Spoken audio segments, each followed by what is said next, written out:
الفنان حسين فهمي فنان كبير ومعروف ومشهور، ومعروف عنه الأناقة والجمال وشخصيته الكاريزما.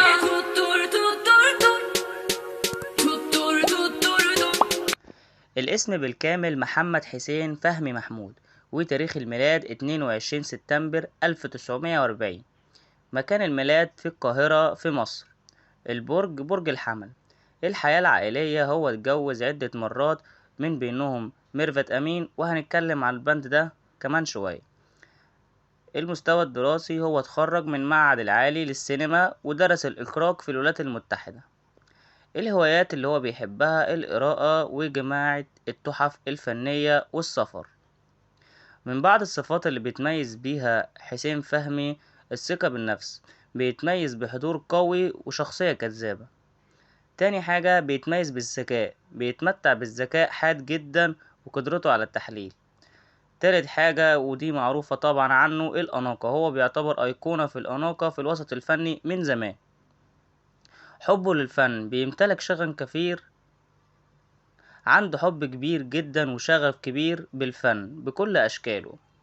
خامس حاجة الروح المرحة، بيتمتع بروح مرحة جدا وحس دعابة عالي قوي، وهو الناس كلها قالت عليه ان هو بيحب يهزر خارج وداخل التمثيل. كان بادئ مشواره الفني سنة 1970 بعد ما خرج بالولايات المتحدة الأمريكية ودرس الإخراج، ورجع اكتشفوا العظيم حسن إمام كممثل، فرجع مشروع الإخراج عشان يشتغل ممثل بين السينما والمسرح. ومن مسرحياته انقلاب، أهلا يا بكوات، إمبراطور، عماد الدين، سحلب، كعب عالي. ومن أعماله التلفزيونية ألف ليلة وليلة والمال والبنون.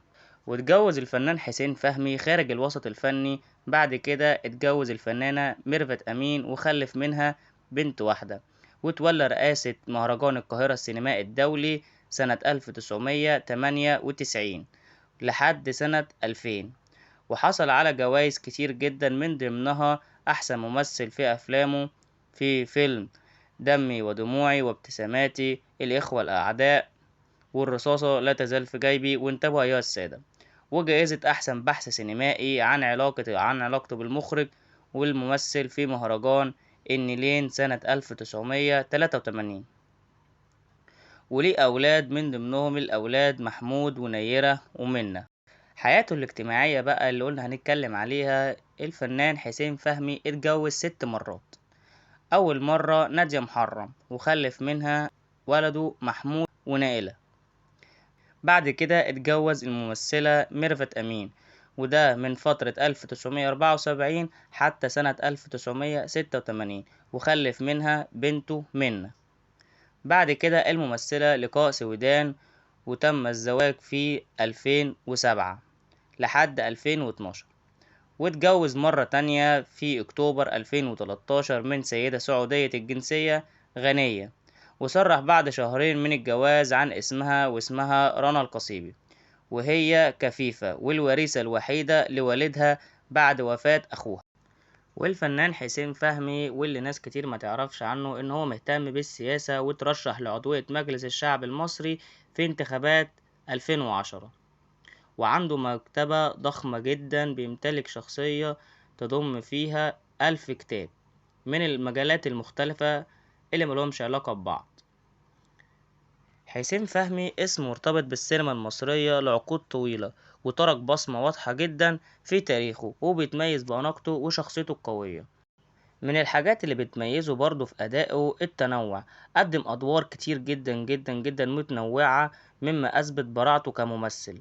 تاني حاجة الحضور القوي، بيتميز بحضور قوي جدا على الشاشة وبيجذب الأنظار ليه، وعنده كاريزما عالية قوي، قادر إنه يخطف الأنظار في ثانية بمجرد ظهوره في الفيلم. انت بمجرد ما تشوف حسين فهمي كده في الفيلم تعرف ان انت هتشوف بعديها كده عظمة. ويعتبر حسين فهمي من أهم نجوم السينما المصرية اللي ترك أثر كبير في الفن، ولا يزال الجمهور بيتذكر أفلامه ويقدر أداؤه المتميز والنجاح العالي اللي هو محققه. والفنان حسين فهمي بيحب السفر، وصرح بكده في كذا لقاء ليه، وقالك يعتبر حسين فهمي من محب السفر جدا، وزار العديد جدا من الدول، وبيقولك إن ديت هوايته الوحيدة. وهو كمان مهتم بالفن التشكيلي إلى جانب التمثيل، وبيهوى حسين فني الفن التشكيل من زمان. وفي حاجة مش كذا حد يعرفها ومش معروفة برضو عند الناس كلها، لأنها مش مؤكدة، لأن في ناس كتير قالت إنها إشاعات وناس قالت إنها حقيقية، إن الفنان حسين فهمي بيهاجم على المحجبات عند وصف إن هو معاق ذهنيا على الهوا مباشرة في برنامج 90 دقيقة على قناة المحور. وبسبب كده طبعا الدنيا اتقلبت عليه وعلى محافظين الشريعة الإسلامية وفي شكل المرأة طبعا في مصر، إلا بعد كده إنه شرح إن ده زلة لسان على التلفزيون وما كانش يقصد، وهو كان يقصد إن الحجاب بيسبب إعاقة للبنت، إن هو بيمنعها عن حاجات كتير زي الرياضة والسباحة. وإنه ذكر كده في خلفية حوار دار بينه وبين أحد المدربين في النادي اللي هو بيروحه، وكابتن النادي هو اشتكى من تراجع مستوى البنات في ألعاب كثيرة وعجزهم عن المنافسة.